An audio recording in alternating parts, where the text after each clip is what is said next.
शिरूर तालुक्यातील पिंपरखेड गावात रविवार दिनांक 12 ऑक्टोबर रोजी सकाळी एक अत्यंत दुर्दैवी आणि हृदयद्रावक घटना घडली आहे।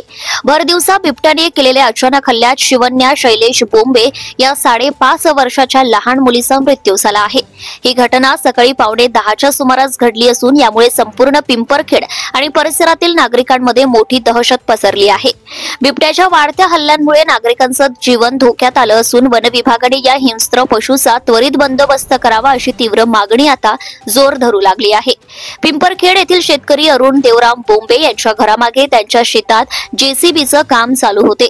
या कामाच्या ठिकाणी त्यांची नात शिवन्या शैलेश बोंबे ही आजोबा अरुण बोंबे यांना पिण्यासाठी पाणी घेऊन जात होती। घरापासून जवळच असलेल्या एका 4 फूट उंचीच्या उसाच्या शेतात एक बिबट्या दबा धरून बसला होता। शिवन्या पाणी घेऊन जात असतानाच दबा धरून बसलेल्या त्या बिबट्याने अचानक तिच्यावर जोरदार झडप घातली। बिबट्याने शिवन्याला तोंडात पकडले आणि तो तातडीने उसाच्या शेतात शिरला। सुमारे 200 फूट अंतरावर असलेल्या आजोबा अरुण देवराम बोंबे यांनी हा थरार पाहिला।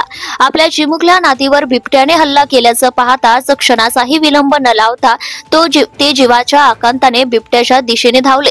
जीवाची पर्वा न करता अरुण बोंबे यांनी उसात शिरलेल्या बिबट्याच्या दिशेने धाव घेतली आणि मोठ्या हिंमतीने बिबट्याच्या तावडीतनं शिवन्याला सोडवले।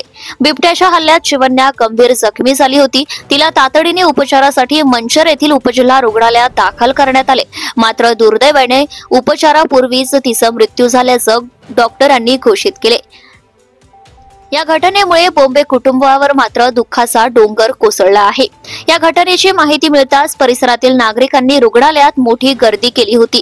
तसेच या घटनेचे गांभीर्य लक्षात घेऊन माजी सहकार मंत्री दिलीप वळसे पाटील आणि माजी खासदार शिवाजीराव आढळराव पाटील यांनी देखील उपजिल्हा रुग्णालयात धाव घेतली आणि त्यांनी घटनेची माहिती घेऊन बोंबे कुटुंबांचं सांत्वन केले आणि प्रशासनाला आवश्यक त्या सूचना दिल्या। Pune breaking news Shirur.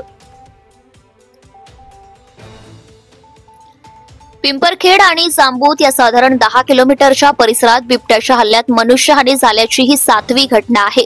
बिबट्या आता माणसांना घाबरत नसून भरदिवसा हल्ले करत असल्यामुळे या परिसरातील नागरिकांना सध्या अक्षरशः जीव मुठीत घेऊन जगावे लागत आहे। शेतीत काम करणे, बाहेर फिरणे किंवा मुलांना शाळेत पाठवणेही धोक्याचे झाले आहे। या जीवघेण्या परिस्थितीमुळे नागरिक प्रचंड भयभीत झाले असून यामुळे या नरभक्षक किंवा हिंस्त्र झालेल्या बिबट्याचा त्वरित शोध घेऊन त्याला पकडावे किंवा त्याचा बंदोबस्त करावा अशी मागणी वन विभागाकडे केली जात आहे।